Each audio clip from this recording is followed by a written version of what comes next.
今日も一日お疲れ様。お疲れジャパニーズのゆりこです。このチャンネルは夜寝る前に日本語を勉強している皆さんと一緒に日本語と日本文化をゆっくり楽しく勉強していきます。さて、日本に来たばかりの人、あるいはこれから来る予定の人に質問です。日本人にこう言われたことはありませんか？また今度ご飯行きましょう。そしてその今度は来ません。メッセージも普通。会った時も優しい。でも次の約束は決まりません。実はこれ、日本人が冷たいわけでも嘘をついているわけでもありません。今日は日本語の教科書には載っていない本音と建前の見分け方を話します。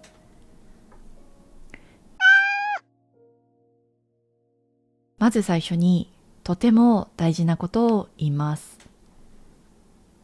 多くの人は日本語が上手になれば日本人と自然に仲良くなれると思っています。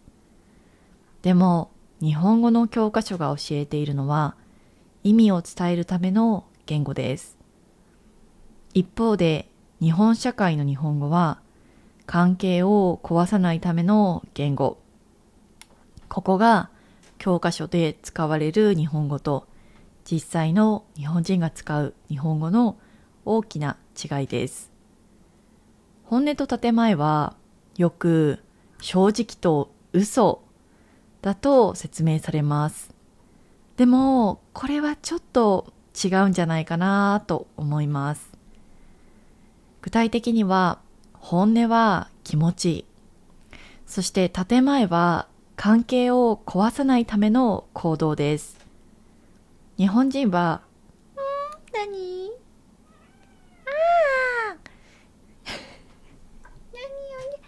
分かったよ鳥みたい？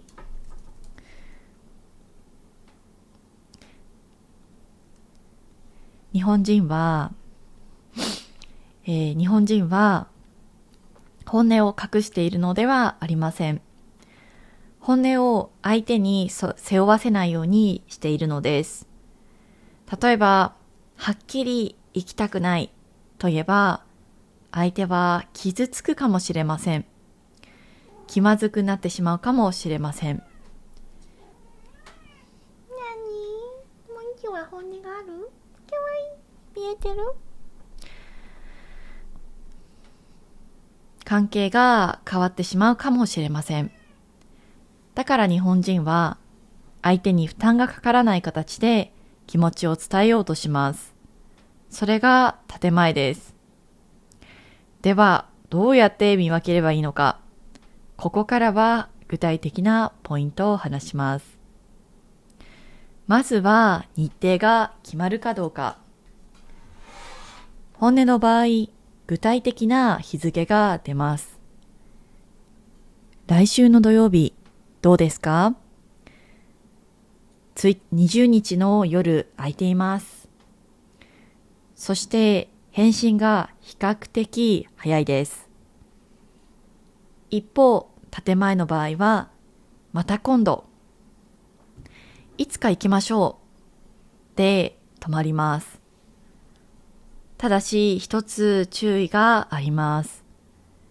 日本人は忙しい人も多く、1ヶ月後の予定を提案されることがあります。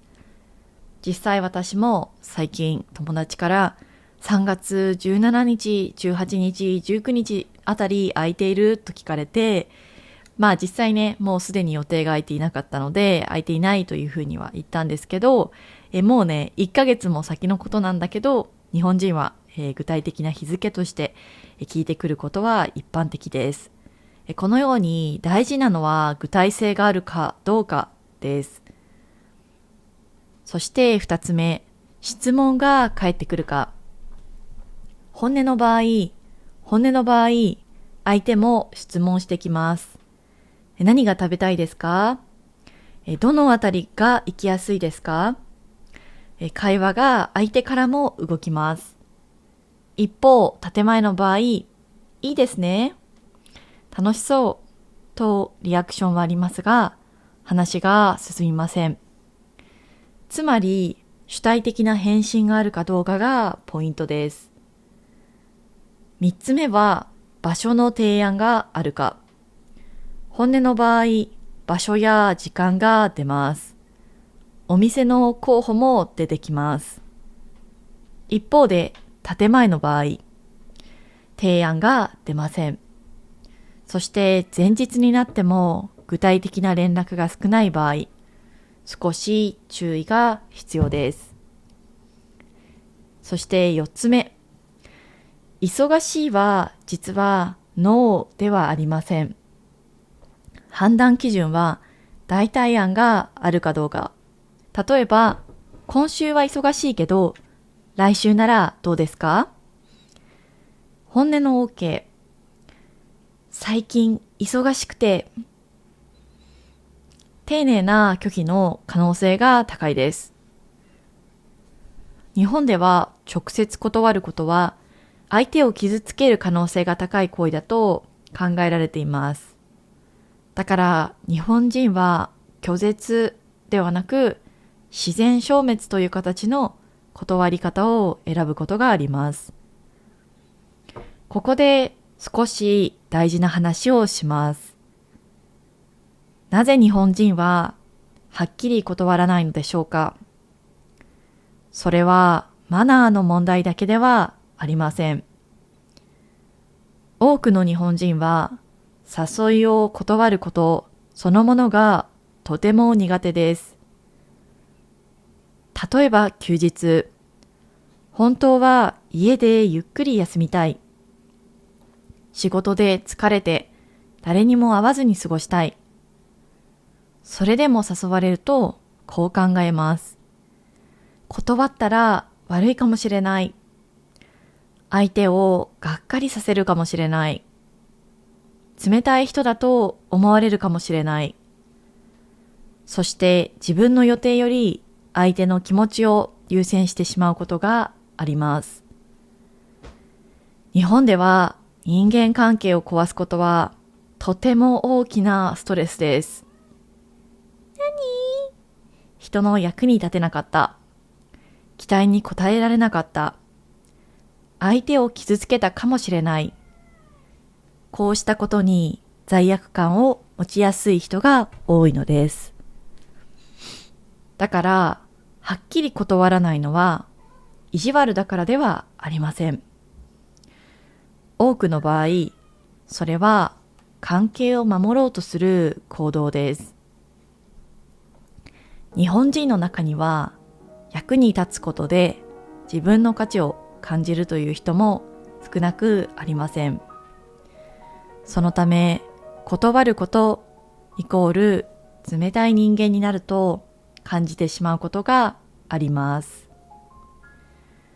ただし、この優しさには副作用もあります。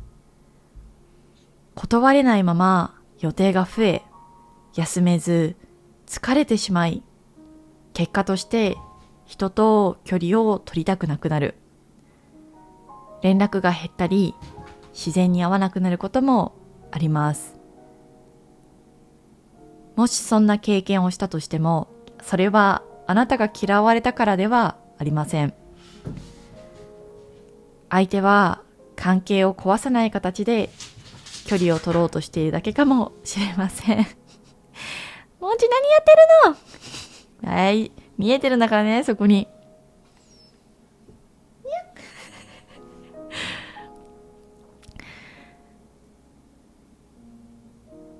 日本人を冷たいと感じる瞬間の中には、相手なりの配慮が含まれていることがあります。だからもし日本で距離を感じたとしても、それはあなたが嫌われたサインとは限りません。多くの場合、それは相手があなたを傷つけないようにしているサインです。日本語を理解するというのは、言葉を理解することではなく、相手の気遣いの形を理解することです。今日の話を少し覚えておくと、日本での人間関係が少しだけ楽になるかもしれません。それでは今週も1週間お疲れ様でした。今日はゆっくり休んで寝てください。それでは皆さんおやすみなさい。